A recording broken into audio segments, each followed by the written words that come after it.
ክቡራን እንግዶቻችንን በጣም አድርገን እናመሰግናለን። የዛሬው እንግዶቻችንን የምታውቋቸው ይመስለናል። በተለይ ሰርጸ ፍሬ ስብሐትን በትንሽ እድሜ ግን ብዙ አስተዋጽኦ ያበረከተ የሙዚቃ ባለሙያ ነው። በሀያሲነቱ ብዙ እናውቀዋለን። በመንግስት ኃላፊነቱም ይሰራል። በዚህኛው ዝግጅታችን ግን በባለሙያነቱ ነው እዚህ መድረክ ላይ ጠራ ነው። እንዲሁም ዮናስ ዘውዴ የፍልስፍና መምህር ነው። የፍልስፍና መምህር አይባልም ይላሉ። ስለዚህ የፍልስፍና ተማሪ ነው። እንዲሁም የቲዮሎጂ ወይም የስነ መለኮት ትምህርት እሱንም ይከታተላል። ለዛ የዛሬው ጥበብ ብለን ላነሳነው ርዕስ ጥበብን ከኪነ ጥበብ ከስነ መለኮታዊ እይታዎች ከእምነት እይታዎች እና እንዲሁም ከፍልስፍና እይታ ውይይት እናደርጋለን። አብራችሁ እንድትቆዩ በአክብሮት እንጋብዛለን። በድጋሚ በጣም ደስ ብሎኛል ስለመጣችሁ በጣም አመሰግናለሁ። ጥበብ የሚለው ቃል ሲጠቀስ የአማርኛው ቃል ሰፊ ነው፣ ግን ብዙ ጊዜ አርት ወደሚለው ይታሰባል። ኪነ ጥበብ ይባላል፣ ስነ ጥበብ ይባላል፣ አውደ ጥበብ ይባላል። ከዛ ደግሞ ወጣ ባሉት ሁኔታዎች የአመራር ጥበብ ይባላል፣ የጦርነት ጥበብ ሁሉ ይባላል፣ የመኖር ጥበብ፣ የመንፈሳዊነት ጥበብ እየተባለ ብዙ ነገር ውስጥ ጥበብ ይገባል እና ዛሬ ልንጠይቅ የፈለግነው ይሄ ሁሉ ነገር ውስጥ የሚገባው ጥበብ ምን ሆኖ ነው ጥበብ የምንለው? ጥሩ ነገር እንደሆነ ይታሰባል፣ ግን እሳቤው ምንድን ነው? ከሰርጸን ጀምርና ይሄን ጥያቄ እንድትመልስልን ነው። የቃል መርማሪዎች ፈላስፎች ናቸው በብዛት። ምክንያቱም ቃልን አጥርተው የቃልን ዋጋ ፈትሸው እንዲህ ነው መሆን ያለበት ብለው የሚነግሩን፣ ቃልን መልሰው የሚጠይቁ፣ እንደውም ቃልን በመጠየቅ የቋንቋ ጥራትን ለማምጣት የሚለፉ ስለሆኑ ከፈላስፎች ቢጀመር ብዬ አስቤ እኔ ደግሞ ለዮናስ እድሉ ልስጥ እስቲ። እውነት ለመናገር ጥበብ ምን እንደሆነ ማቅ አይመስለኝም እና ጥበብ እንዲህ ነው ማለትም የሚቻል አይመስለኝም። የምገምታቸውና የማስባቸው ነገሮች አሉ። በታሪክ መካከል ሊቃውንቱን በርካታ ነገሮች እንደተናገሩ አስባለሁ እና ጥበብ ምንድን ነው የሚለው ለማውራት መጀመሪያ ላይ መቅደም አለበት ብዬ የማስበው ጥበብ ምን አይደለም የሚለው መነሳት አለበት ብዬ ነው የማስበው። እኔ እንደማስበው ጥበብ እውቀት አይመስለኝም። ማለት ከእውቀት ትራንስሴንድ የሚያደርግ ይመስለኛል ጥበብ የሚባለው ነገር ማለት ነውና አንዳንድ ጊዜ ሁላችን አስተውለን ከሆነ ብዬ እንደማስበው ማለት ነው ጥበብ ላይ ሰዎች ብዙ ነገር ይናገራሉ። አሁን ዓለማችን ከመቼውም ጊዜ በላይ አገራችንን በተለይ የሚያስፈልጋት ነገር ምንድን ነው ሲባል እውቀት አይመስለኝም። እውቀት ያስፈልጋል፣ ልክ ነው። ግን ከእውቀት እልፍ ያደረገ ነገስታቶቻችንም እንዲሁም ሊቃውንቱ የሚባሉት አንዱ የተባሉት ሰዎች የሚያስፈልጋቸው ዓለማችንም አሁን ባለችበት ደረጃ ጥበብ የሚባለው ነገር ይመስለኛል። እና ጥበብ ምንድን ነው ተብሎ ለተጠየቀው ጥያቄ ሊቃውንቱ በርካታ ትርጓሜ ለመስጠት የሞከሩ ይመስለኛል። በርካታ ትርጓሜ ለመስጠት ሞክረዋል፣ ግን አንዳቸውም ኮመን ኮንሰንሰስ ላይ አልደረሱም ማለት ነው። ስለዚህ አለመድረሳቸው ጥበብ የለም ማለት ላይሆን ይችላል። ግን ጥበብ ምንድን ነው የሚለውን ጥበብ ምን አይደለም የሚለውን ከመረዳት ይጀምራል ያልኩትም ለዛ ነውና እንደምታውቁት አንዱን ወርቅ ለማግኘት እና ወርቅን ወርቅ የሚያሰኘውን ነገር ለማግኘት ወርቅ የሚያሰኘው ኢሰንስ ይኖረዋል ራሱን የቻለ። ግን የማያስፈልጉ ነገሮችን ካራገፍን በኋላ ከላዩ ላይ ወርቅ ማለት ይሄ ነው እንላለን። እና ጥበብ ማለት ምንድን ነው ስንል ጥበብ ያልሆኑ ነገሮች ምንድን ናቸው? ጥበብ ያልሆኑ ነገሮች ዝም ብሎ እውቀት የሆነ ነገር ዝም ብሎ በተአቢው የተነፋ ሰውዬ ምናምን አይመስለኝም። ጥበብ ማለት ምን ማለት ነው? ማስተዋል ይመስለኛል በእኔ መረዳት። ማስተዋል፣ መመርመር፣ መጠየቅ እና ለተሻለ ህይወት ግብን መሰረት አድርጎ የሚደረግ እንቅስቃሴ ይመስለኛል በእኔ መረዳት ማለት ነው። ይህን ስል ምን ለማለት ፈልጌ ነው? እንግዲህ የተለያዩ ፈላስፎች በታሪክ መካከል በርካታ ትርጓሜን ያስቀመጡ ይመስለኛል፣ እንደ እይታቸው፣ እንዳስተሳሰባቸው፣ እንዳመለካከታቸው። ግን የሰው ልጅ ጥበብን ይፈልጋል፣ ጥበብን ይወዳል፣ ጥበብን ያደንቃል፣ ጥበብን ይሻታል ማለት ነው። ቅድም በተነሱት ሀሳቦች ላይ ሳይሆን እኔ የምሰጠው እንግዲህ ሀሳቤ ፍልስፍና ራሱ ምንድን ነው ሲባል ጥበብን መውደድ፣ ጥበብን ማፍቀር፣ ሶፊያ የሚለውን ሀሳብ ነው የሚይዘውና ፈላስፎች ደግሞ አፍቃሪ ጥበብ እንደሆኑ እናውቃለን ሁላችንም ማለት ነውና ጥበብንና ፍልስፍና ጥበብንና ፈላስፋ ምንስ አገናኛቸው? ምንድን ነው ይሄ ጥበብ የሚዘመርለት፣ ብዙ የተጻፈለት፣ ብዙ የተነገረለት፣ ብዙ የተተረከለት ይሄ ጥበብ ምንድን ነው? የሰው ልጅ ብዙ ነገር ሞልቶት አንዳች የጎደለው እስካለ ድረስ የሚነግረው ጥበብን ፍለጋ። አሁን በየትምህርቶቻችን አሁን እስከ 3ኛ ዲግሪ ድረስ ጥበብ ትርጉሙ ምን ቢገባኝ እኔ እስከ 3ኛ ዲግሪ ድረስ ምለፋ አይመስለኝም። ስለዚህ ጥበብ ምን እንደሆነ ሰዎች የተናገሯቸው ነገሮች አሉ። ለምሳሌ ዴካርት የሚባለው ሰውዬ ምን ይላል? ጥበብ ማለት ሁለት ነገሮች ሊሆኑ ይችላል። የመጀመሪያው ዳውት ማድረግ ነው፣ መጠራጠር ይለውና ሌላኛው ማሰብ ነው። እስከምን ድረስ ማሰብ? አምላክ አለ የለም እስከ ማለት ድረስ ሁሉ ወደ ማሰብ ይሄድና ግን እልፍ ሲል ዳውት የሚለውን ወይም ጥርጣሬ ወይም መፈተሽ የሚለውን ቋንቋ ሊሆን ይችላል ተነጥሎ ከኤክስተርናል ወርልድ ጋር በራሱ ዓለም መመሰጥ። ስለዚህ ትክክለኛ ጥበብ ማለት እውነተኛ እውቀት ነው የሚል ሀሳብ ላይ ይመጣል እሱ ማለት ነው። ስለዚህ ለሱም ሁላችሁ እንደምታውቁት ራሽናሊስት ስለሆነ የሚያስበው ጥበብ ነው ብሎ የሚያስበው የመመርመርን፣ የመጠየቅን፣ ዳውት የማድረግን ሂደቱን እና የሚያገኘውን ያንን እውቀት ጥበብ ነው ብሎ ሊተረጉመው ይችላል እሱ ማለት ነው። እንደነ ሂዩም አይነት ደግሞ ፈላስፋ ጥበብ ማለት ምንድን ነው ሲባል የዴካርትን አይነት በአሰላስሎ የሚያገኘውን ሀሳብ ሳይሆን በማየት የሚያገኛቸውን እውነቶች እሱ ነው ጥበብ። ፐርሰፕሽን ነው እንግዲህ የእሱ ብዙ ጊዜ አስተሳሰቡና አመለካከቱና ጥበብ እዛ ውስጥ ነው እንጂ ዝም ብሎ በማሰላሰል የሚገኝ ነገር አይደለም የሚል እሳቦት አለው እሱ ማለት ነው። ሌላኛው ቢሾፕ ባርክሌ ወይም ጆርጅ ባርክሌ የሚባለው ሰውዬ ደግሞ ጥበብን የሚተረጉመው ወይም የጥበብ መረዳቱ ሀሳብ ነው፣ ግን መለኮታዊ ሀሳብ እግዚአብሔር ራሱ ነው ጥበብ የሚል አይነት እንድምታ ያለው እውነት ነው እሱ የሚሸከመው። ሌላኛው ግን ኢማኑኤል ካንት ብዙዎቻችሁ ታውቁታላችሁ ብዬ ነው የማስበው። ፕራክቲካል ሪዝን በሚለው መጽሐፍ ውስጥ የሚያስቀምጣቸው ነገሮች አንድን ጥበብ ለማሰኘት እነዚህ 3 ነገሮች ያስፈልጉታል የሚል ሀሳብ አለው እሱ። የመጀመሪያው ነገር ምንድነው? the supremacy of reason የሚላቸው አለ። የምክንያታዊነት ጥግ ብሎ የሚያስቡ። ስለዚህ በምክንያት ሰው ከተመራ በምክንያት መመራት ብቻ ሳይሆን የሚያደርጋቸውን ውሳኔዎች ሁሉ ምን ሲያደርግ በሩል ተመስርቶ based on rules ዲሲሽን ሜክ ሲያደርግ ያ ሰው ጥበበኛ ነው የሚል እሳቦት አለው። እልፍ ሲልና ሶስተኛውን ክራይቴሪያ ሲያስቀምጥ ዩኒቨርሳል ሩልም ያስፈልገዋል። ስለዚህ አንድ ጥበበኛ ሰው ጥበበኛ ነው የምለው እነዚህ 3ቱን ነገሮች የያዘ ነው የሚል ሀሳብ አለው ማለት። ስለዚህ የጠቀስኳቸው ፈላስፎች በሙሉ የተለያየ አስተሳሰብና አመለካከት ነው ያላቸው። የተለያየ አስተሳሰብና አመለካከት መኖራቸው ሮንግ አያደርጋቸውም፣ በተቃራኒው ደግሞ ራይትም አያደርጋቸውም። ለምን ተብሎ ከተጠየቀ አንድ ሰው እንግዲህ ትክክል የሚሆንበት መንገድ ከሌለው የሚሳሳትበት መንገድ የለውም ማለት ነው። ግን የሚሳሳትበት መንገድ ደግሞ ካለው ትክክል የሚሆንበት መንገድ አለ ማለት። ስለዚህ በየት ትርጓሜ ነው የምንፈታው የሚለው ነገር ቅድም የተነሱት ሀሳቦች ናቸው። ቃሉ ጥበብ የሚለው ስነ መለኮታዊ ትርጓሜ ነው የምንሰጠው፣ ፍልስፍናዊ ትርጓሜ ነው የምንሰጠው፣ ወይስ ደግሞ አሁን በተለመደው የኪነ ጥበብ ትርጓሜ ነው ወይ የምንሰጠው? ስለዚህ በምን ዳራ ውስጥ ነው የሚፈታው የሚለው ነገር በጣም ወሳኝ ነገር እንደሆነ ስለምገነዘብ ማለት ነው። የሆነ ሆኖ ቅዱስ ኦገስቲኖስ የተናገረውን በመናገር ነው እኔ የጥበብን ትርጓሜ ያስረዳልኛል ብዬ የማስበው ማለት ነው።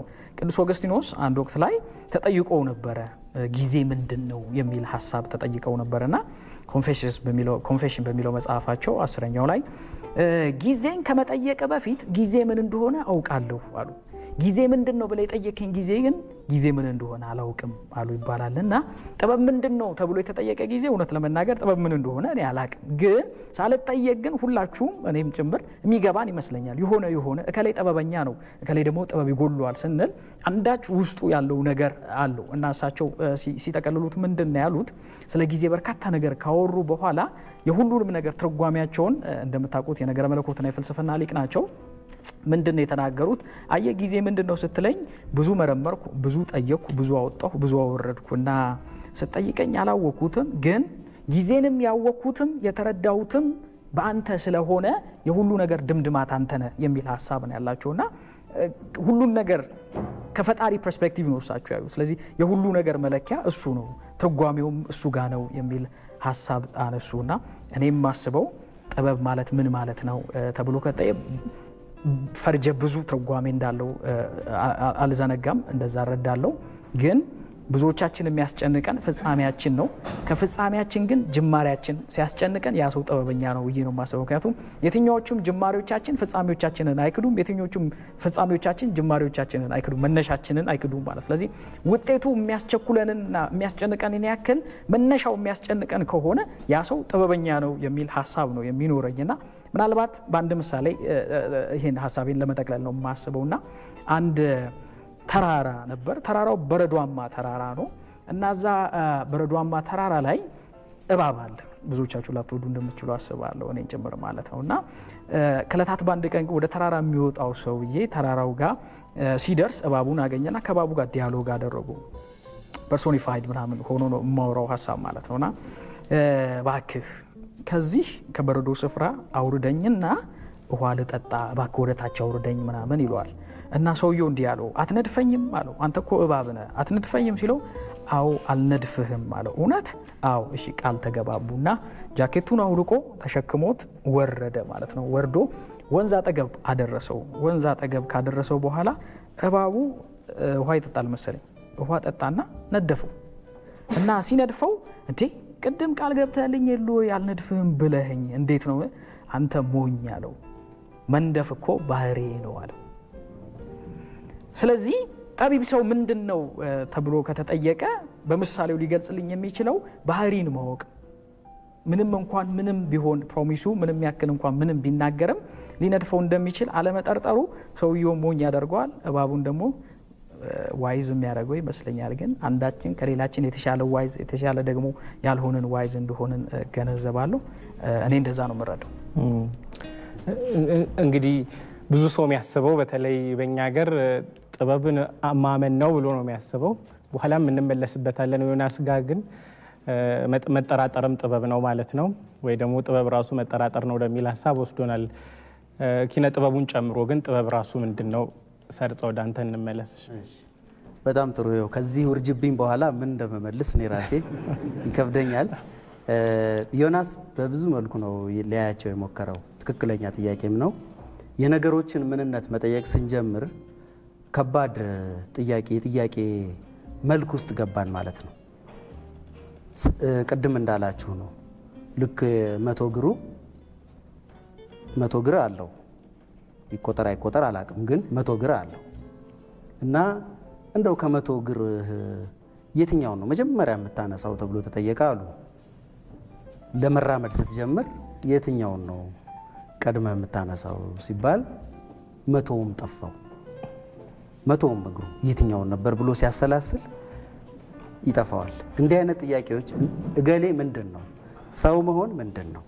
ፍቅር ምንድን ነው? እውነት ምንድን ነው? ጥበብ ምንድን ነው ተብለን ስንጠየቅ ምንድን ነው ከንጥረ ቁስ ጋር የተያያዘ ጥያቄ አይደለም።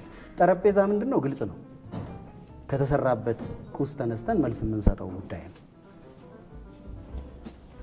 ስነ ጥበብ ምንድን ነው? ረቂቅ ባህሪ ያለውን ነገር ወደ በሚታይ በሚዳሰስ ተምሳሌታዊ ምላሽ ስጡኝ እንደማለት ነው። የሚያከብደው ይሄ ነው። ግን ሰዎች በብዙ መልኩ ይመረምሩታል። በሃይማኖት በኩል ሄደው ዊዝደም ከሚባለው ቃል ጋር ያገናኙና እንደውም መነሻውን መለኮታዊ አድርገው መለኮትን ከማወቅ ጀምረው ይመጡበታል። የጥበብ ሰዎች ጋር ምክንያቱም ፍልስፍና በብዙ ቻምበር ነው ጉዳዩን የምትመረምረው። አንዱ ቻምበሯ ኤስቴቲክስ ነው ወይም ስነ ውበት ነው። በዛ በኩል ትመጣና ይሄን ጥያቄ መልሳ ስትጠይቅ የምታገኘው መልስ ክሂል ወይም ስኪል የሚል መልስ ታገኛለች።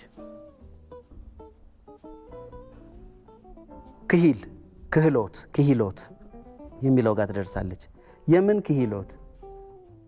ሰው ምላሽ ሊሰጥ የሚሄድበትን ማንኛውንም ጉዳይ ተዝናኖት ሊፈጥር በሚችል ፎርም ሲገልጸው ያገላለጽ ጥበብ ሆነ ወይም በክሂል መልክ ተገለጸ ይላሉ። ይሄ ማለት ምንድነው? አንድን ረቂቅ ሜታፊዚካል አይዲያ በሚታይ በሚዳሰስ መልኩ በተምሳሌት ከውኖ አስተማሳሊ ሪፕሬዘንቴሽን ወክሎ አምጥቶ በድምፅ በቀለም በትወና ወይም እኛን ደስ በሚለን አንድ የከዊን መንገድ ሲያመጣው ስነ ውበታዊ ጥበብ ወይም ክሂልን ተገበረ ይባላል። አንደበት አለኝ እኔ፣ እናንተም አላችሁ። ድምፅ አላችሁ እናንተ ሰው በመሆናችሁ፣ እኔም አለኝ። የጠቢቡና የኛ ድምፅ የሚለያየው ጠቢቡ ይችን የተሰጠችውን ድምፅ በዜማ አስውቦ በፍሬዝ አሳምሮ አንድ ኮንቴንት አሸክሞ የሚያምር ስነ ውበታዊ ፎርም ላይ አስቀምጦ ለኛ ለሁላችን ስሜት እንደውም ከአእምሯችን ያስተሳሰብ የምክንያታዊነት አጥራችንን አፍርሶብን ደስ ወደሚል ሌላ ወዳላየነው ዓለም ሊያንሳፍፈን ይችላል። ያን የሚያደርግበት እኛን የማስረሳት ምድራችንን የማስረሳት ከምድር ትንሽ ከፍ አድርጎ ወደ ሌላ ዓለም የሚወስድበት መንገድ ያ ክሂል አርት ይባላል ወይም ስነ ጥበብ ይባላል ይላሉ። ይቺ ዓለም ሁለት ነች። አንድ የተፈጠረች ዓለም አለች። ይቺ የተፈጠረች ዓለም ስንወለድ የተቀላቀልናት ነች፣ ከነ መከራዋ ከነ ደስታዋ። በተፈጠረችው ዓለም ውስጥ በመወለዳችን ከእንስሳት አንለይም። እነ አንበሳም እነ ነብርም እነ ፍየልም ሌሎቹም ተወልደው እንደኛው ምድር ላይ ተቀምጠዋል። የተቀመጡበትን ምድር እንዳለ ተቀብለውታል። ሰው የሚለየው በተፈጠረበት ዓለም ውስጥ ሌላ ደግሞ የራሱን ዓለም ይፈጥራል። ሁለተኛው ዓለም ያኛው ናቹራል ወርልድ ወይም ተፈጥሯዊ ዓለም ነበር። እሱ ደግሞ በተፈጠረችው ዓለም ውስጥ ሁለተኛዋን ሶሻል ወርልድ ወይም ማህበራዊ ዓለም ይፈጥራል። ይችን ዓለም የሚመሰርታት በትልቅ የጥበብ መዋቅር ነው። አለዛ አቅም አይኖረውም። በተፈጥሮ ብታዩት ከሁሉም ፍጥረታት በጣም ትንሹ፣ በጣም ደካማው፣ እንደገና ደግሞ እነ ዝሆን እነ ምን ሁሉ የሚበልጡት፣ እንደው ዶሮም አባሮ ማይዝ ደካማ ፍጥረት። ይሄን ድክመቱን እዚች አይምሮ አካባቢ በተፈጠረችለት ነገር በጥበብ ያገጣጥምና ማህበራዊዋን ዓለም ይፈጥራል። ይችን ማህበራዊዋን ዓለም የፈጠረባት ዘይቤ ስነ ጥበብ ናት። ለሰርቫይቫል ብቻ አይደለም፣ በመብላት ኢማኑኤል ካንት የሚለው ይሄንን ነው። ኢማኑኤል ካንት የሰው ልጅ በደስታው ልክ ለአካሉ ባገኘው ደስታ ልክ የምኞቱን ደስታ በሙሉ ከፈጸመ ከእንስሳት ፈጽሞ የተለየ አይደለም። ከዚህ የሚሻገር የረቂቅ ዓለም ናፍቆት፣ የተምኔት ዓለም ናፍቆት አለው። ወደዛ ወዳላየው ዓለም ወደ ኢማጂነሪ ወርልድ የምትጠራውን መንገድ ይዞ የሚሄደው በጨበጠው ዓለም ያልተጨበጠውን ዓለም የሚጣራው በስነ ጥበብ ነው፣ ወደዛ የሚያደርሰውን። ስለዚህ ያለን ዓለም ሪፖርት አድራጊ አይደለችም ስነ ጥበብ፣ ትንሽ ወጣ ትላለች። እዚህ ያለነውን እንዳለ እውነት በቁሙ አይደለም የምትዘግበን እኮ ስነ ጥበብ፣ ትንሽ ትለያለች። የምትዘግበን እኛ ባላየነው አዲስ በሚጣራ ዓለም መድረክ ላይ ሆና ነው የምትጠራን። ለዚህ ነው የምንወዳት። ትንሽ ካለንበት ስቴት ኦፍ ቢንግ ስለምታላቅቀን በዛ የተነሳ ነው የምንወዳት። ያለንበትንም እንኳን ሪፖርት ብታረግ በማናውቀው በሚያዝናና መልክ ነው የምታመጣው። ስለዚህ ሁለት ቃላትን ያዙልኝ። አንድ ክሂል የሚለው ክሂል የሚለው ብቻውን እንዳይቆም ግን የምን ክሂል ሲባል የተዝናኖት የፕሌዠር ክሂልን የታጠቀች ነች ነው። ይሄ ከሆነ ወጥ መስራትም እኮ ክሂል ነው ልትሉኝ ነው። ቅድም እንዳለው ማመራርም ክሂል ነው። ስለዚህ እነዚህ ሁሉ አርት ሊሆኑ ነው ወይ ካላችሁ ኤስቴቲካል አርት አይሆኑም። አርት ደግሞ ሌላም አይነት መልክ አላታ። ስነ ውበታዊዋ አርትና ስነ ውበታዊዋ ኪነት የምንላት አርትና ዊዝደም የምንለው የምንኖርበት አንድን ጉዳይ ለማቃለል የምንፈጥረው ሳይንሳዊ የሚሆን ሜተድ ሁለቱ ደግሞ የተለያየ ቦርደር ይኖራል። ግን ወደዚህ ትርጉም ከመምጣታችን በፊት ሁለት አይነት ያተረጓጉም ዘይቤን እንውሰድ። ስሜታዊ የትርጉም ምክንያት አለ፣ ኢሞሽናል የምንለው ማለት ነው። ሁለተኛው ደግሞ ኢንቴሌክቹዋል ፋክልቲያችንን የሚመለከት ትርጓሜ ደግሞ አለ። ክሂል ነች፣ ታዝናናናለች፣ ከምክንያት ውጭ ታደርገናለች። ምን የሚለው ኢሞሽናል አተረጓጎም ነው። ወደ ምክንያት ወዳለው አተረጓጎም ስንመጣ ግን ስነ ጥበብ በፎርሟ ሲሪየስ ነች።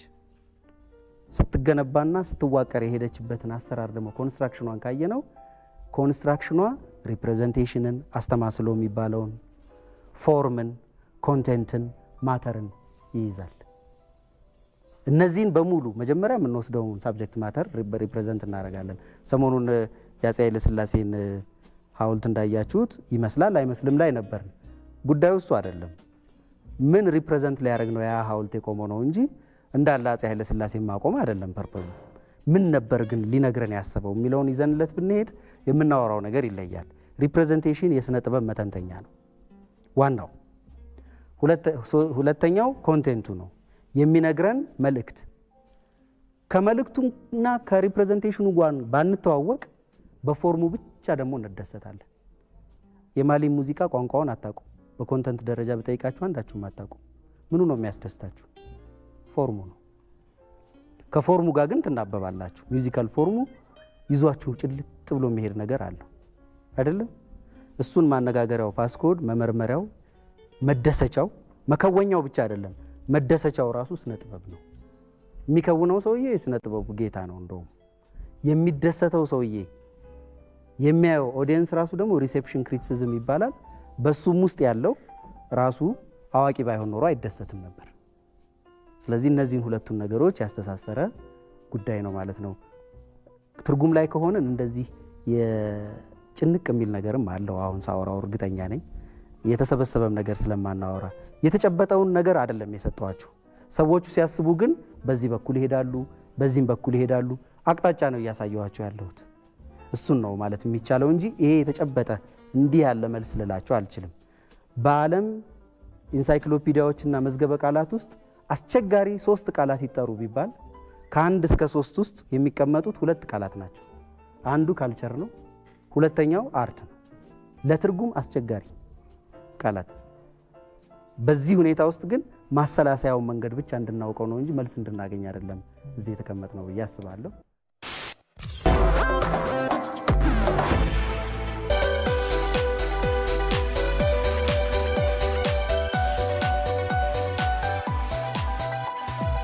ፍሊንስቶን ሆምስ ለእናንተ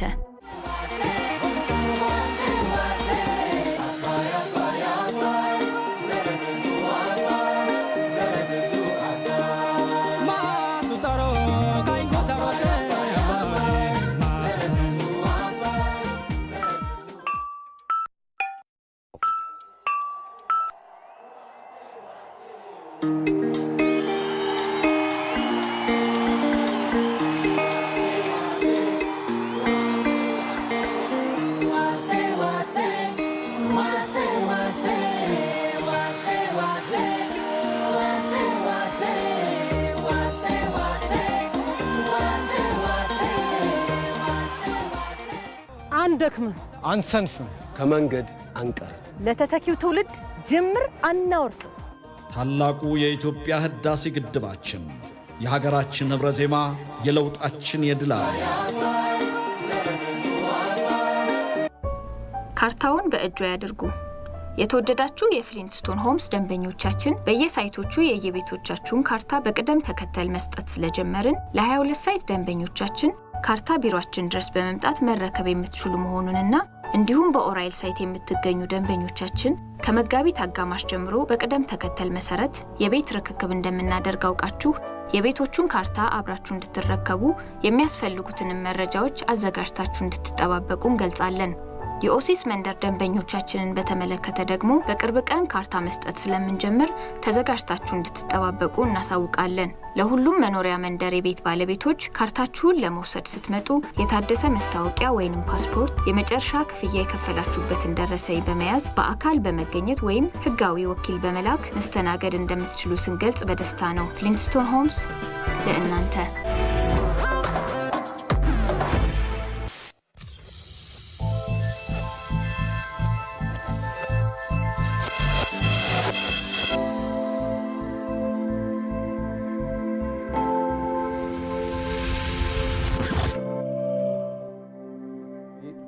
የዛሬውን ሀሳባችንን በሁለቱም መስክ ነው የምንሄድበት። የስነ ጥበቡም ቅድም ዮናስ ባለውም በህይወቱም መስክ በሁለቱም ነገሮች ለማየት እንሞክራለን። አንዳንድ ርዕሶች እያነሳን በጣም ሰፊ ርዕስ ቢሆንም ሌላ ጊዜ ሰብሰብ ወደ አንድ ሀሳብ እንመጣለን። ግን ወደ እያንዳንዷን ሀሳብ ለመምጣት እንሞክራለን።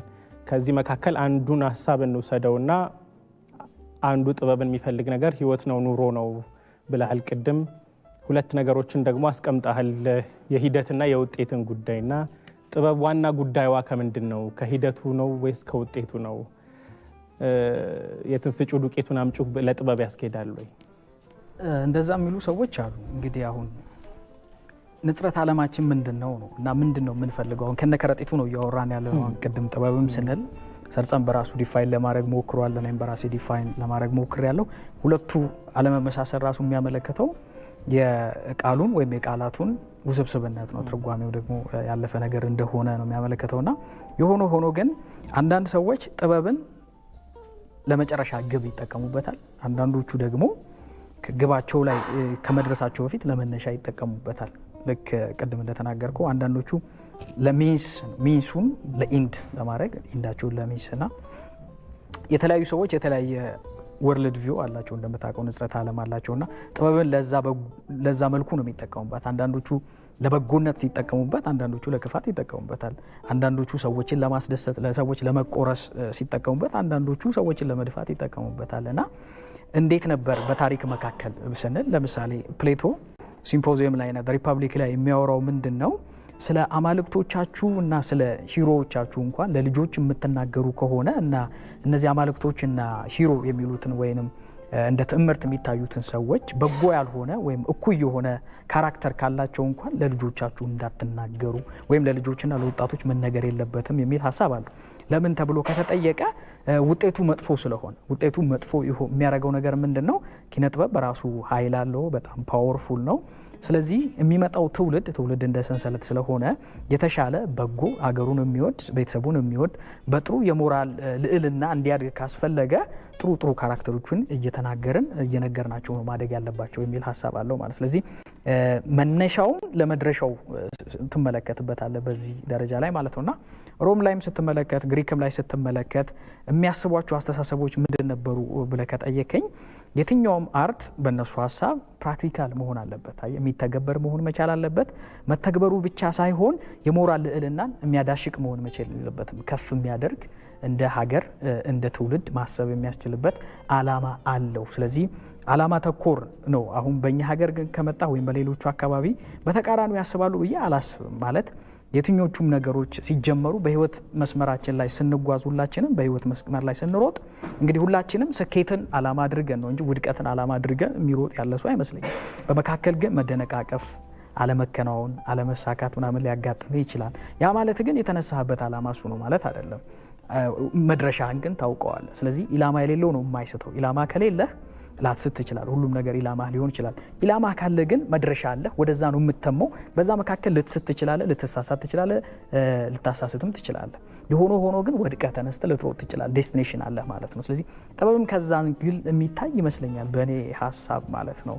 ግን በተቃራኒው ደግሞ ሰዎች ለተለያየ ነገር ግን ሊጠቀሙበት ይችላሉ ብዬ ነው የማስበው።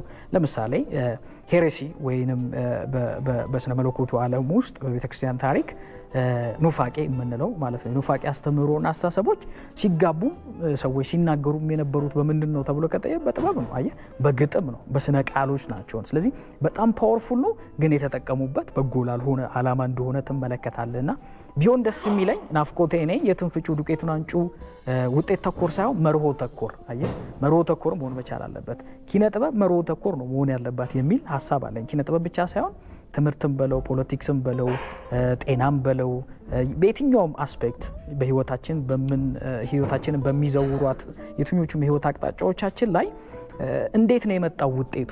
አየህ፣ ፈተሽ ዳበስ መደረግ ያለበት ውጤቱ ብቻ ሳይሆን በየት በኩል ነው የመጣው የሚለው ነገር። ስለዚህ ወደ መርሆ ተኮር መሻገርም አለብን ብዬ ነው የማስበው። ለተሻለ ነገር ሰውን ለመስራት፣ ማህበረሰብን ለመስራት፣ ሀገርን ለመስራት ለበጎነት ብንጠቀምበት ነው በጣም አሪፍ። አየህ፣ ሰውን ከምትደፋ ራስህ ለሱ ብትደፋ እንደሱ ብታስብ ነው የሚሆነው። ሰው በዚህ የአስተሳሰብ ውቅር ውስጥ ብንሆን ነው የተሻለ ማህበረሰብ ልንፈጥር የምንችለው። ምክንያቱም ኪነ ጥበብ በጣም ፓወርፉል ነው። በጣም ዳስ ዋይ ፕሌቶ ሲናገር በጣም መጠንቀቅ አለባችሁ ሲል ዝም ብሎ አይደለም እኮ። በ21ኛው ክፍለ ዘመን ላይ ከተሰሩት መሳሪያዎች የተሻለ አቅም አለው የማፍረስም የመገንባትም። ዳስ ዋይ ለዛ ዓላማ መጠቀም አለባችሁ የሚል እሳቦት ያለው ከዛ አንጻር ይመስለኛል። በክርስትና ወይንም በስነ መለኮት ዓለም ውስጥም ከመጣ የተለያዩ ፐርፐዝ አላቸው፣ የተለያዩ መረዳቶች አሏቸው ሰዎች። ግን የጥበብ ምንጩ መድረሻው መለኮት ነው። አየህ፣ ጥበብ የሚሰጠውም ከሱ ነው። የጥበብ ሁሉ ምንጭ እሱ ነው። የጥበብ ሁሉ ድምድማት እሱ ነው። ስለዚህ ጥበብን የምትቀበለውና የምትሆነው ነው። ለምሳሌ ጠቢቡ ሰለሞን ሁላችንም እናውቀዋለን። ጥበበኛ ሰው ነው አይደል? በጣም ቆንጆም ሰው ነው፣ መልከ መልካምም ሰው እንደሆነ ይታወቃልና ጠቢቡ ሰለሞን ጥበበኛ ከመሆኑ በፊት ጥበበኛ አይደለም ማለት ሊከብድ ይችላል መጀመሪያ ላይ ማለት ነው። ያንን የጥበብን ጥያቄ ራሱ መጠየቁ ጥበበኛ ነው ብዬ ስለማስብ በራሴ ማለት ነውና ምን ትፈልጋለህ፣ ምን ላድርግልህ ሲባል ጥበብን ስጠኝ አለው። ይህንን ህዝብ እንዳስተዳድርበት። አየህ፣ እኩዩንና እኩይ ያልሆነውን ነገር እንድለይ፣ ህዝብህን እንዳሰማራ፣ እንዳወጣ፣ እንዳገባ ጥበብን ሙላኝ።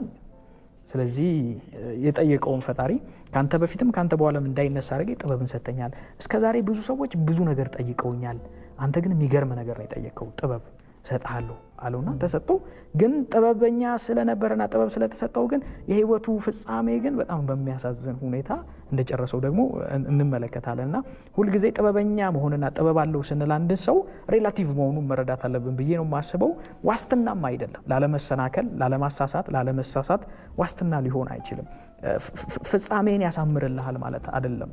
ግን በምትኖርበት ዘመን በምትኖርበት ወቅት የተሻለ ልታስብ የተሻለ ልታደርግ ግን የምትችልበትን አቅም ግን ሊሰጥህ ይችላል የሚል ሀሳብ አነሳለሁ ማለት ነው። ወደዚህኛው ሀሳብ እንመለሳለን። የአመራሩን ጉዳይ ግን ዮናስም ስለ ይሄ ጥበብ ለጥበብ ወይስ ጥበብ ለማህበረሰብ የሚለው ረጅም ጊዜ የወሰደ ክርክር አለ። እሱ ላይ ሀሳብ እንድትጨምርበት ነው። በኢትዮጵያ አውድ ውስጥ እነዚህ ሁለት ክርክሮች መታረቅ እንኳን ባይችሉ እንዴት ልንገነዘባቸው ይገባናል ብለህ ታስባለህ? ሁለት ጽንፍ የያዙ ክርክሮች ስለሆኑ ማለት ነው። የረዥም ዓመት ክርክሮች ናቸው እንደተባለው ዮናስ በጣም በጥሩ ሁኔታ ያስቀመጣቸው። ዛሬም ክርክራቸውን የቋጩ አይደሉም፣ ወደፊትም ይቋጫሉ ብዬ አላስብም። ለምን? ሰው ነው ርዕሳቸው፣ ማዕከላዊ ጭብጣቸው ሰው ነው። የመጨረሻ ግባቸውም ለሰው ነው የሚሰሩት።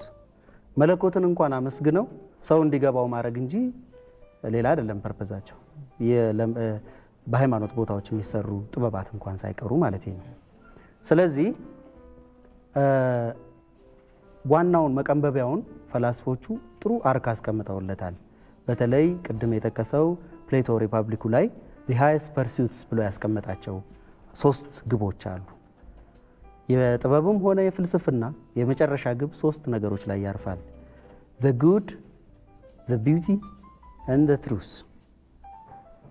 መልካም፣ እውነት እና ውበት። እነዚህ 3ቱ አይነጣጠሉ። መልካም የሆነ ነገር እውነት ነው። እውነት የሆነ ነገር ውብ ነው። ውብ ሆኖ እውነት ያልሆነ፣ እውነት ሆኖ መልካም ያልሆነ፣ እነዚህ ፍልስፍና አይቀበላቸው። ስለዚህ የነዚህን ጭብጥ ካሟላ ነው አንድን ስነ ጥበብ ግብ አለው ምለው ይላል። በዚህ የተነሳ በጊዜው የነበሩትን ፖኤትስ በሙሉ ተጸይፏቸዋል። ይሄን አላሟሉልኝም ብሎ ትልቁ ጠቡ የፕሌቶ ከገጣሚያኑ ጋር ዋናው በጣም በብዙ ክርክሮች ውስጥ በተለይ እንደው ዋናው የኤስቴቲክስ ትምህርቶቻችን ላይ ገባ ብላችሁ ብታዩት እንደው ከዛ ሁሉ ከጻፋቸው መከራከሪያዎች በጣም ዋና ክርክሩ የነበረው ከሶፊስቶቹ እና ከፖኤቶቹ ጋር የነበረው ክርክር ነው። ለምን?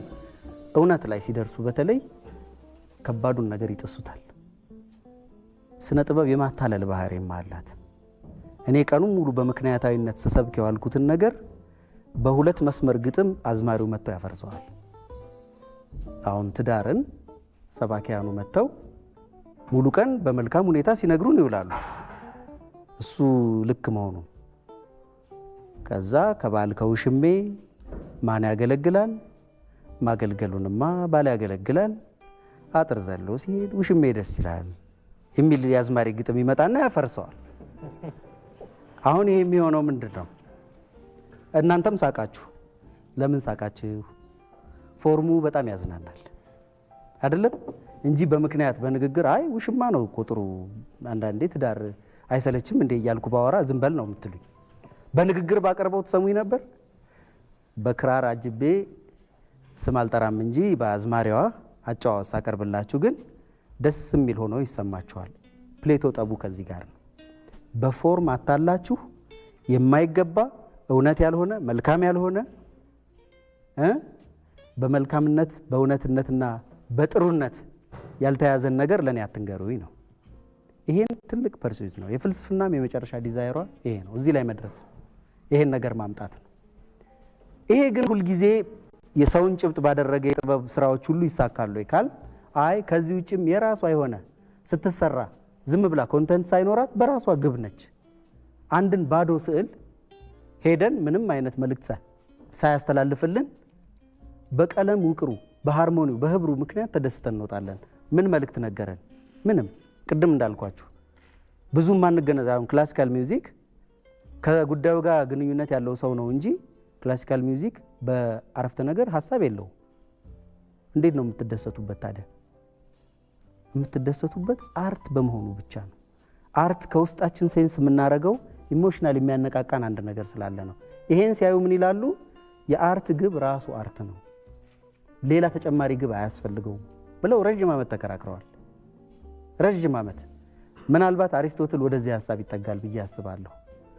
ፖኤቲክሱ ላይ ይሄንን ነው ያስቀመጠው፣ ይሄን ሐሳብ ነው ያስቀመጠው። በኋላ ግን የሰብአዊ ህይወታችን ኮንትራት እየጠበበ ወደ መንግስት እየተቋጠረ በዛ ላይ ደግሞ ምኞቶቻችንና መብቶቻችንን ሁሉ ወደ መንግስት እያስረከብን ስንመጣ ክርክሮቹ እንደውም መንግስት አውጥቶ ወደኛ ወደሚሰጠን ዴፊኒሽኖች መጡ። ስለዚህ ማህበረሰባዊ ፋይዳ ሊኖራት ይገባል ወደሚል ጭብጥ ደግሞ መጣች ክርክሩ። በተለይ የዚህ ሀሳብ ፈጣሪዎች እነ ጀርሚ ቤንታም ናቸው። ጀርሚ ቤንታም ዩቲሊቲ የሚለው ሀሳብ ያስቀምጣል። አንዳች ግብ ከሌላት አንዳች ጥቅም ነው የሚለው፣ ዩቲሊቲን ግብ አይደለም የሚለው። ዩቲሊቲ የሆነ ኦብጀክቲቭ ከሌላት ወደ ጥቅም የሚመነዘር ነገር ከሌላት ጥበብ አይደለችም ወደሚል አመጣ። ይሄ የነ ሺለር የነ ቶልስቶይ የነ ቴዎዶር አዶርኖ ከዛ ወዲህ የመጡት ማርክስን ይጨምራል የነሱ ሁሉ ሀሳብ። ስለዚህ ፖለቲካዊ መታገያም ጭምር እየሆነች መጣች። ምክንያቱም ማህበረሰብ ከአንድ ጉዳይ ጋር እየታገለ ነበር። ስለዚህ ያን ትግሉን የምትመራ ጉዳይ ሆና መጣች። ስለዚህ ርዕዮተ ዓለም ታጠቀች። አሁን ፍቅርን ታነሳልን የነበረች የእኛን ስሜት ብቻ ትልልን የነበረች ነገር ወጣችና የለም አንድ ኦብጀክቲቭ ተቀምጧል ተብላ መጣች። በስንት አጣብቂኝ ውስጥ እንደገባች ላሳያችሁ።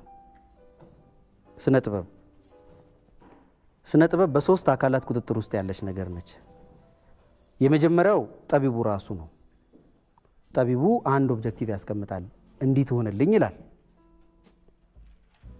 ሁለተኛው እናንተ ናችሁ፣ ኦዲየንስ ደግሞ የራሱ ግብ አለው፣ ጥበብ እንዲህ ታርገኝ ይላል። አመጣላችኋለሁ ምን እንደምትሉ እናንተ። ሶስተኛው እነዚህን ሁለቱን የሚያስተዳድር መንግስት አለ። መንግስት ደግሞ የለም እንዲህ ትሆንልኝ ይላል። በአብዛኛው ክርክሩ የሶስቱ ነው። የመጀመሪያውን ላምጣ። የመጀመሪያው አርቲስቱ በአብዛኛው ጥበብ ለጥበብ ፋይዳ ትሰራ ይላል። የትም ሄዳችሁ ጠይቁት። የእውነት ጠጋ ካላችሁት እኔ እኮ ኮንተንቱን አልፈልገውም፣ ቴክኒኩ ይዞኝ ወደሚሄደው ዓለም እኔ ወደማልደርስበት ስቀመጥ እኮ ካንቫሱ ላይ አላቀውም ምን እንደምጨርስ፣ እሷ ይዛኝ ወደምትሄደው መሄድ ነበር የምፈልገው፣ ግን ፍሬም ተሰጥቶኝ ነው የተቀመጥኩት ብሎ ነው የሚያማርረው ሰዓሊው። ሙዚቀኛውም ፒያኖ ላይ ሲቀመጥ ኪዎቹ የሰጡትን ሀሳብ እና በዛ ሞመንት የሚመጣውን ማጂካል ሀሳብ ካፕቸር ማድረግ ነው የሚፈልገው ወይም ማስፈር ነው የሚፈልገው። ግን ቅርጽ ስለተሰጠው ወይም ኮንቴንትኛ ስላሸከም ነው የእኛን ስሜት ለማለት ከዚህ ዲታች ያደርጋል። ስለዚህ የእሱ እውነተኛን ጥያቄ ብትጠይቁት ጥበበኛው ምንድን ነው የሚለው? የእኔ ሀሳብ አርት ፎር አርት ሴክ ነው ይላቸዋል። ከዛ ሶሳይቲ ጥበብን ለተለያየ አይነት ፋይዳ ትሰሯታላችሁ፣ እሱ የእናንተ ግብ ነው፣ አይመለከተኝም፣ እኔ መዝናናት ነው የምፈልገው፣ ስለዚህ ጥበብ ታዝናናኝ ይላል፣ ታስደስተኝ፣ እኔ ወደሚገባኝ ጭብጥ ትምጣ። በካንቫዙ ላይ ቀለም ለቀልቃችሁ ስታበቁ እዚህ ውስጥ ምስል ፈልግ አትበሉ፣ የማውቀውን ሪያሊስቲክ ፎርሞች ቁጭ አድርጉልኝ፣ እነሱን እያየው ልደሰት ይላል። ይሄ የኦዲየንስ ጥያቄ ነው። ኦዲየንስም ብዙ አይነት ነው በነገራችን ላይ፣ ግን በአብዛኛው በማጆሪቲው ይሄ ነው ጥያቄው። ሶስተኛው እነዚህ ሁለቱን የሚያስተዳድረው መንግስት ነው። መንግስት ደግሞ ሌላ ነው ጥያቄው። እንዲህ የሚባል ነፃ ጭብጥ የለም፣ ህዝብን የማስተዳድርበት የምመራበትን ርዕዮተ ዓለም ታስርጽልኝ ይላል። እነዚህ ሁሉ የሚመጡት ዩቲሊታሪያኒዝም በሚባለው ኮንሴፕት ውስጥ ነው። አሁን ኢንስትሩሜንታል ብሏል ዮናስ ሲጠቀም፣ ይሄ አንዱ ቃሉ ነው። ኢንስትሩሜንታል ኦብጀክቲቭ ኤጁኬሽንንም የሚፈትን ነው፣ ሰፊ ቃል ነው። ለአርት ግን ስፔሲፊካሊ ዩቲሊቲ ጥቅም የሚባል ነገር መጥቷል። ካንት ከዚህ ጋር ነው የሚጣለው። ኢማኑኤል ካንት ጥቅም የሚባለው ነገር ምንድን ነው ይላል። ሄደን ዝም ብለን ተራራን የምናደንቀው ጥቅም ስላለው ነው ወይ? አይደለም። ጥቅም የሚባል መለኪያ አልተቀመጠም። አንድ ህፃን ልጅ ዘሎ ወደ ባህር ሲገባ ሮጠ ሄደህ የምታወጣው ሲያድግ ይጦረኛል ብለህ ነው ወይ? ሞቱን ማየት ስለማትፈልግ ነው። ከምንም ጥቅም ጋር አያያዝም። ጥበብም እኛ ሳንነካካት የምንወዳት ነገር ነች። የቤተ ክርስቲያን የኢትዮጵያ ኦርቶዶክስን አስተምሮ እዚህ ላይ ላምጣው። እዚህ ዓለም ላይ የተፈጠሩትን ነገሮች በሶስት ይከፍሏቸዋል። አንክሮ፣ ተዘክሮና ጥቅመ ስጋ ብለው ይከፍሏቸዋል። ለጥቅመ ስጋ የተፈጠሩት በጣም ጥቂት ናቸው። አሁን ከሚበሉት የአእዋፍ ዝርያዎች ብታዩ ዶሮ፣ ቆቅና ጅግራ ናቸው። ሌላውን እንበላለን፣ እዚሁ ሲበሩ እናደንቃቸዋለን እንጂ ማለት በሃይማኖት ውስጥ አለ ነው። ለዚህ ለኢትዮጵያዊ ካልቸር ማለት ነው አንበላቸው። ከአሳም የተወሰኑት ናቸው እንጂ ብዙዎቹን አንበላቸው፣ ግን እናያቸዋለን፣ እንወዳቸዋለን።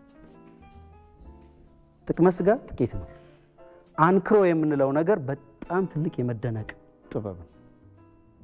ከዛ ወደ ተዘክሮ ይሄን ለካ አንተ ፈጥረሃል ብለን ወደ መለኮት እንደርሳለን። ሶስተኛው ማዕረግ እሱ ነው። ካንት ከዚህ ጋር ነው የሚስማማው። ካንት የሚለው አንድ ነገር ውብ በመሆኑ ብቻ የሚወደድ ነው። ውበት ውብ በመሆኑ ብቻ ከሱ ምንም ጥቅም ሳናገኝ የምንወደው ነው። ጽጌረዳ አበባዋ ደስ የምትለን ጽጌረዳ አበባ ስለሆነች ነው እንጂ እንደ ፖም ስለምንበላት አይደለም። ስለዚህ ከጥቅም ጋር ግንኙነት የለውም የሚልና ዩቲሊቲን ያፈርሳል። ይሄ ነው ክርክሩ። አሁን ለእናንተም ይሄ ይሻላል ያ ይሻላል አልላችሁም። አሁን ድረስ ያለው ክርክር ከጥቅም ጋር ሲገናኝ አንድ ኢሹ ይመጣላችኋል፣ መድረክ ላይ ይመጣል። አሁን በተለይ ደግሞ የተያዘው ኢሉስትሬሽን ነው። ፖለቲክሱም አንድ ሀሳብ ያመጣል። አንድ ሰሞን አገር ማለት ሰው ነው ስንል ኖረናል። እሱ አንድ ዩቲሊቲ ነው፣ አንድ ኦብጀክቲቭ አስቀምጧል ማለት ነው። አብዮት የሚባል ደግሞ በፊት ኦብጀክቲቭ ነበር አይደል? ኪነት ለአብዮቴ፣ ኪነት ለልማቴ። በኪነት ለአብዮቴና በኪነት ለልማቴ መካከል ምንም ልዩነት የለም። ሁለቱም ዩቲሊቲ ናቸው። ከአብዮት ልማት ይሻላል፣ ከልማት አብዮት ይሻላል የሚል ክርክር ውስጥ ካልገባን በስተቀር ሁለቱም ዩቲሊቲ ናቸው። ይሄ ነው ስቴቱ አምጥቶ የሚያስቀምጠው ነገር።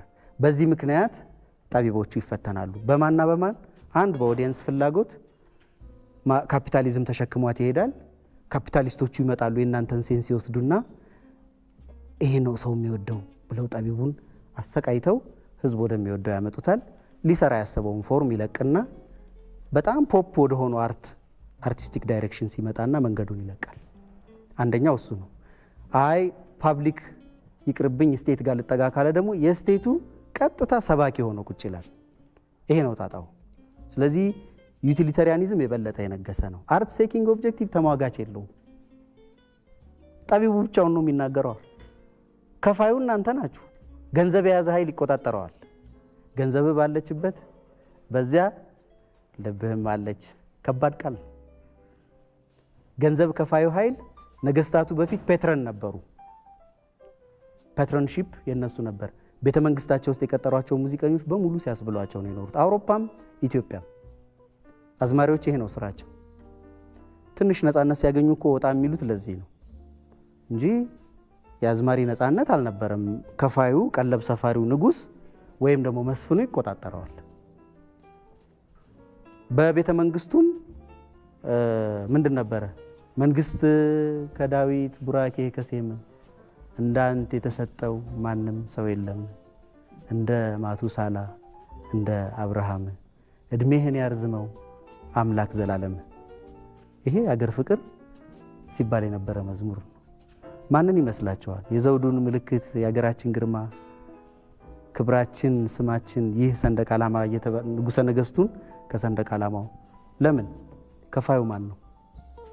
ቤተ መንግስቱ ነው። ስለዚህ እንዲህ ይባላል ማለት ነው። ስለዚህ አሁን ምን እያልኳችሁ ነው?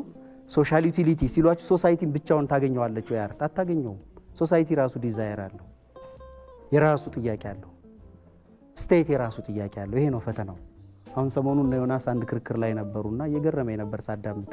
ለምን ጥቅም ትሰራ? በሶስት ዳኛ የተያዘችን ጥበብ ነፃ ትውጣ አትውጣ ክርክር ላይ ነበሩ። ለምን እንዲሆናችሁ ተብለው ደግሞ የሚኮነኑ የጥቂት ሰዎች ደግሞ ነበሩ ከፊት የነበሩበትን አጣብቂኝ እነ ዮናስም በኋላ ላይ እሱ ሊያስታርቃቸው ሞክሯል። ግን ብዙ ሰው አልተረዳቸው። ይሄ ነው አጣብቂኝ። ጥበብም የምትዳኘው በእነዚህ በሶስት አካላት መልካም ፈቃድ ውስጥ ነው ማለት ነው። ይሄ አሁን ያልከንን ሀሳብ ነው ይዤ የምመጣ ወደ ዮናስም የጥቅምን ጉዳይ። ጥቅምን ደግሞ በጣም አሁን ካለው ነገር ጋር በተለይ ቁሳዊና የገንዘብ ጥቅም ጋር ካያያዝ ነው። እሱ ደግሞ አንዳንዴ በተለይ በተበላሸ ስርዓት ውስጥ ሲሆን ከሞራል እሴት ጋር ይጋጫል። ይህኔ ጥበብ እዚህ ጋር እንዴት ነው ባላንስ ማድረግ የምትችለው? ሚዛናዊነትን መስራት የምትችለው? በተለይ ሲስተሙ ተበላሽቷል ተብሎ ሲታሰብ በተሳሳተው መንገድ እስካልሄድክ ድረስ ገንዘቡን አታገኘውም።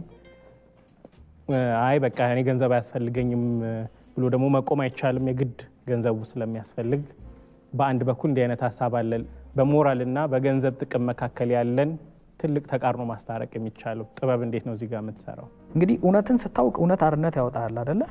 እውነትን ስታውቅ አርነት ያወጣሃል ማለት ግን እውነት ሀብታም ያደርግሃል ማለት አይደለም። እውነት ሀብታም አያደርግም፣ ግን የአእምሮ ነፃነትን ይሰጥሃል። የሚቆረስ ህይወት እንዲኖርህ ያደርጋል። የመኖር ልዕልና የመኖር ትርጓሜ እሱ ነው ብለህ ካሰብክ በዛ ውስጥ ነው የምትኖረው። ስለዚህ አሁን የተነሱት ጥያቄዎች እንደ ሰዎቹ ንጽረተ ዓለም ነው የሚወሰነው። እኔ ሁልጊዜ የማተኩረው ንጽረተ ዓለም ቬሪ ኢምፖርታንት ነው። ምን አይነት ንጽረተ ዓለም ነው ያለህ? ክርስትናዊ ንጽረተ ዓለም ካለህ ሞዴል አለህ፣ ወደዛ ነው የምትገሰግሰው። እድገትህ ወደዛ ነው የሚሆነው። ስለዚህ ወደ ግራም ወደ ቀኝ ምናምን አትመለከትም። ማለት ሌሎቹ ኮምፒቲቲቭ ቢመጡ ኖ ኖ ኖ አለኝ የመረጥኩት ብለህ እሱን ለመሆን ቢሆንልህ የምትሮጠው ወደዛ ነው። ወደዚህኛው ግን ማቴሪያሊስት ከሆንክ በቃ ሰው አውት ዜር ከማተር ውጪ ምንም ነገር የለውም። ስለዚህ አከበርከው አላከበርከው፣ ለሱ ኖርክለት ለሱ አኖርክለት ምንም ትርጉም የለውም የሚል ሀሳብ ሊኖርህ ይችላል። አይ ሰው ክቡር ነው፣ ማሽን አይደለም። ሰው በእግዚአብሔር መልክና አምሳል የተፈጠረው ለሱ ነው መኖር ያለብኝ።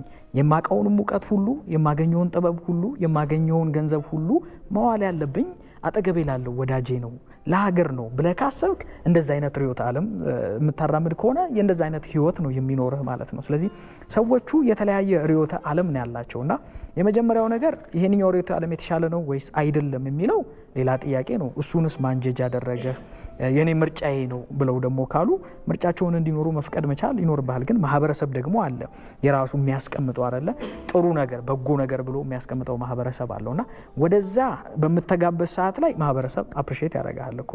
ከዛ ሚዛን ጎለ ስትገኝ ደግሞ ማህበረሰብ ይወቅታል ማለት ነው። ሁለት ነገሮች መታሰብ አለበት ብዬ የማስበው ኢንተሌክቹዋል ላይፍ እንዲፈቀድ እዚህ ሀገር መፈቀድ መቻል አለበት። አየ አሁን ዶክተሮች፣ ፕሮፌሰር፣ አስተማሪዎቼ መኪና የላቸው፣ ቤት የላቸው፣ ካንተ ጋር ተጋፍተው ምናምን ሊሆን ይችላል የሚሄዱት። ስለዚህ አንዳች ነገር እንደጎደለው ነው ማህበረሰቡ የሚነግረው ገባ። ስለዚህ መማር ምን ይጠቅማል? መመራመር ምን ይጠቅማል? ላይብራሪ ውስጥ ብሎ ማደር እኮ አይጠቅምም። እንትና ላላየውም እንዴ ልብሱን እንኳን መቀየር አቅቶት ገባ፣ ጫማውን መቀየር አቅቶት ልጆቹን አደባባይ ላይ በትኗቸው ምናምን ብሎሃል ማህበረሰቡ። ምክንያቱም ማህበረሰቡ በአጭር አቋርጠ ሄደህ ከግንዛቤ ይልቅ ገንዘብ ላይ አተኩረ ሀብታም እንድትሆን ነው የፈለገው። ለዛ ነው እኮ ከተማችንን ስናይ እንደ እንጉዳይ የበቀሉ ትልልቅ ቢልዲንጎችን የምታየው። ከአንተ ጋር እኩል ግራጁዌት አድርጎ ኔክስት ዴይ ላይ ቬት ምናምን ይዞ ወይም ጥሩ ነው ሰርቶ ምናምን ከሆነ ግን ማህበረሰቡ ጥሩ ላይፍ ብሎ የሰራው ነገር ያለ ይመስለኛል። አየህ እናንተ ደግሞ ማህበረሰብ ባስቀመጠልህ ደረጃ ለመዘርጋት ነው የምትሮጠው ማለት። ስለዚህ አገኘሁት አላገኘሁት ምናምን ብለህ የምትሯሯጠው በዛ ደረጃ ነው። ስለዚህ የባንክ አካውንትን ጥሩ ለማድረግ፣ ጥሩ ለመልበስ፣ ጥሩ ቦታ ላይ ለመገኘት፣ ልጆችን ጥሩ ትምህርት ቤት ማስተማር ጥሩ ነው እነዚህ ነገር ማድረግ ምናምን። ግን እኮ ህይወት እኮ ከዚህ ግን ታልፋለች። ከመብላት ከመጠጣት፣ ጥሩ መኪና ከመንዳት፣ ጥሩ ቤት ውስጥ ከመኖር ታልፋለች። አየህ ኢንተሌክቹዋል የሚባል ላይፍ አለ። የመመርመር በእኛ ሀገር ዶክተር ዳኝ ብዙ ጊዜ እንደሚናገረው ማሰብ እንደ ማዘን ይቆጠራል። እኛ ሀገር ጸጉር እንደ መንጨት ይቆጠራል። እንደዛ መሆን የለበትም። መቆዘም ማለት አይደለም፣ ማሰብ መመርመር ነው። እኔ ብዙ ጊዜ እንደምናገረው የሰው ልጅ ጭንቅላት ጸጉር ማብቀያ ብቻ መሆን የለበትም ብዬ ነው የማስበው። የምትመረምርበት፣ የምትጠይቅበት፣ የምትፈትሽበት። ስለዚህ ኢንተሌክቹዋል ላይፍ ሊፈቀድልህ ይገባል። ቁዘማ አይደለም እኮ በቃ ደስ የሚል ዓለም ውስጥ ነው የምትኖረው። ለዛ ነው ፕሌቶን አንብበህ አዲስ አበባን ስታያት እኮ ትበሳጫል። አለመናደድ አትችልም። ሪፐብሊክን አይተ በተለይ ደግሞ አይዲያል ስቴቱ ምናምን አይተ አለመናደድ አትችልም፣ አለመበሳጨት አትችልም። ራስን ከማህበረሰብ ብቻ ሳይሆን ከሌሎች አስተሳሰብ አለመነጠል አትችልም። የሆነ ጥርት ያለ ሀሳብ ደስ የሚል አይዲያል ወርልድ ውስጥ ትገባለህ ማለት ነው። ይሄንኛው ማህበረሰቡ ስላላየው ሊሆን ይችላል። አንዳንድ ሰዎች ያዩ እንዳሉ ገነዘባሉ። ይሄንኛውን ህይወት እንድትኖር አይፈቀድልህም። አየህ ምርጫ ነው ግን ህይወት እኮ የግድ መኪና እኮ አያስፈልገኝም። እኔ ሰው ለመሆን ብቻ ሳይሆን ጥሩ ህይወት ነው ለመኖር ማለት ቤት እኮ አያስፈልገኝም ማለት ጥሩ አይደለም ማለት አይደለም። ቢሆንልህ ቢሳካልህ ጥሩ ነው። ግን ሁለቱንም ግን መምረጥ መቻል አለብን እና እልፍ ማለት ያለብን ብዬ የማስበው ከቁሳዊ አስተሳሰብ አሁንም ሀገርን እንድታድግ ካስፈለገ እልፍ እስቲ እንበል ብዬ ነው የማስበው። አየህ ቁስ ሁሉ ነገር አይደለም። አየህ ቁስ አካላዊ አስተሳሰብ እረዳለሁ። የማርክሲስት አስተሳሰብ እዚህ ሀገር ላይ ትልቅ ተጽዕኖ እንዳመጣ ማለት ነውና በሁሉም አቅጣጫ ደግሞ ገብቷል። አየህ ምን አለህ ነው ዋናው ነገር ይዘህ መገኘት ነው ይላል። በሩጫ አሸንፎ መገኘት፣ በትምህርት አሸንፎ መገኘት፣ በሁሉ ነገር አሸንፎ መገኘት፣ ዋትስ ኢምፖርታንት ይዞ መገኘት ነው የሚል አስተሳሰብ አላት። ምክንያቱም ዓለም ለአንደኞች ስለሆነ ቦታ ያላት ማለት ነው። ስለዚህ ያንን ፓተርን ነው ተከትለ የምትሄደው። ግን ኤግዚስቴንሻሊስት ፊሎሶፈሮች አሉ እነ ሃይዲገር ጆን ፖል ሳርተር ምናምን ባድ ፌዝ ነው ይለዋል። አየህ ዝም ብሎ አላማ ተሳክቶልሃል የሆነ ነገር አለ ብለህ ያንን ለማሳካት ስትውተረተር at the end of the day አገኘው ስትል ባዶ ነው። ልክ እንደ ሽንኩርት ስትልጠው መኪናውን፣ ትምህርቱን፣ ትዳሩን፣ ልጆቹን፣ ስልጣኑን ምናምን ስትል at the end of the day life meaningless ይሆንብሃል ምናምን ይላል። ግን ማህበረሰቡ የሰጠ እሱ ህይወት ነውና እሱን ለማሳካት ነው የምትሮጠው የሚል ሀሳብ እሱ ትርጉም የለውም። ስለዚህ ትርጉምን እየፈጠርክ ትርጉም እየሰጠ የሚያስደስትህን ህይወት መኖር ነው መቻል ያለብህ የሚል ሀሳብ አለ። ሙሉ ለሙሉ መስማማት እርግጠኛ አይደለሁም፣ ግን ቆም ብለን መፈተሽ ግን አለብን። እኔስ በማን ነው መመራት ያለብኝ? እኔ እኮ ወንዝ አይደለሁም ሙላ ስትለኝ የምሞላ ወይም ውረድ ስትለኝ የምወርድ ምናምን ሰው ነኝ። የራሴ መብት አለኝ፣ የራሴ ሀሳብ አለኝ፣ የራሴ ዊሽ አለኝ። የሌላው አካል ማስፈጸም አይደለሁም ብለን ማሰብ መቻል ነው ያለብን። ምክንያቱም ብርድ ስለሚለን ይመስለኛል አንዳንዴ ሰዎች ካላጀቡ በስተቀር ያንተን ሀሳብ የሚያደንቁና የሚደግፉ እጆች እስካላገኘ ድረስ የተሳሳትክ ይመስላል። በታሪክ መካከል ሊቃውንቱ እኮ የተሳሳቱ ነበሩ የተባሉት እኮ አየነ ሶቅራጦስን ጀምሮ ትልልቆቹ ወይ እነዚህማ ራሳቸውን እኮ ስተዋል፣ አእምሯቸውን ስተዋል፣ አእምሮ ጎድሏቸዋል እና ዝም ብሎ የማይረቡ ናቸው ምናምን ተብሏል። ዘመናቸውን ካለፉ በኋላ ግን በነበሩበት ዘመን የነበሩ ሰዎች ስላልተረዷቸው ትልልቅ ሐውልት አቆሙላቸው። ዋው ቀዳማይ ነበሩ ለካ፣ የሚገርም ሐሳብ ለካ ነበራቸው፣ በጣም ለካ ጠያቂ ነበሩ፣ ለካ መርማሪ ነበሩ፣ ለካ የነሱ ሐሳብ ነበረ ትክክል አሉ ካለፉ በኋላ ነው። አየህ ህይወት ማለት እኮ ቅራቅንቦ አይደለም። ይሄ የምትሰበስበው ምናምን ትራንሴንድ ያደርግ እልፍ ይላል እኮ አየህ። እና አብርሃም ማስሎም እኮ በህይወታቸው መጨረሻ ላይ ሃይራርኪ ምናምን ብለው ካስቀመጡ በኋላ ኖ ሰልፍ አክቹዋላይዜሽን እኮ አይደለም መጨረሻው ተሳስቻለሁ አየህ የሚቆረስ ህይወት ነው የመጨረሻው የሰው ግቡ እሱ ነው የሚል ሐሳብ ነው ያነሱልን። እና ጄሚ ቤከር የሚባሉትም ሰው አይ ዋዝ ሮንግ በሚለው መጽሐፍ ውስጥ የመጣበት መንገድ ስህተት መሆኑ ገብቶት የተነዘዘባቸው ነገሮች እንመለከታለንና አሁን ቆም ብለን እንደ ማህበረሰብ የሚያስፈልገን ቁስ ነው ወይስ የለማ አእምሮ ነው የሚያስፈልገን? የሞራል ልዕልና ነው የሚያስፈልገን ተብሎ መጠየቅ ያለበት። ያንን ለማምጣት አርቱም፣ ትምህርቱም፣ ቤተ ክህነትም፣ ቤተ መንግስትም ሁሉም መስራት መቻል አለበት። አየህ የሰውን ልጅ ከሞራል ልዕልና ወርዶ ስታገኘው ሰው ነው ወይስ እንስሳ ነው ትላለህ። አንዳንዴ እንስሳ እንኳን የማይፈጽመውን ነገር ስትመለከት ዩኒቨርሲቲዎቻችንን ስታይ እኮ ተደነግጣለህ። የለማ አእምሮ ባለቤት መሆን ያለበት የዩኒቨርሲቲ ተማሪ ድንጋይና ዱላ ይዞ ሲወጣ ስታይ የቱ ጋር ነው የተሳሳት ነው? የቱ ጋር ነው ሳንካ የገጠመን? አየህ የትኛው መስመር ነው የተሳሳተው? የትኛው ሰንሰለት ነው የተበጠሰው? የትኛው አስተምሮታችን ነው ስህተቱ ብለን መፈተሽ መቻል አለብን። የሚያስፈልገንን መመርመርና መፈተሽ የተሻለ ርዕዮተ ዓለም እንድንይዝ እንድናራምድ ስለሚጠቅመን የትኛው ይሻላል የትኛው አይሻልም እንዴት ይታረቃሉ የሚለው ነገር ላይ ቆም ብሎ ማሰብ ነው የሚቀድመው። የተጣሉ አይደሉም ሰዎች በየራሳቸው ማለያ ነው እየሮጡ ያሉት ብዬ ነው የማስበው። ግን እንደ ሀገር ደግሞ ምንድነው የሚያስፈልገን ስለ ትልቁን ፒክቸር ካየ ነው ሁሉን ወደዛ ማሰማራት ይቻላል።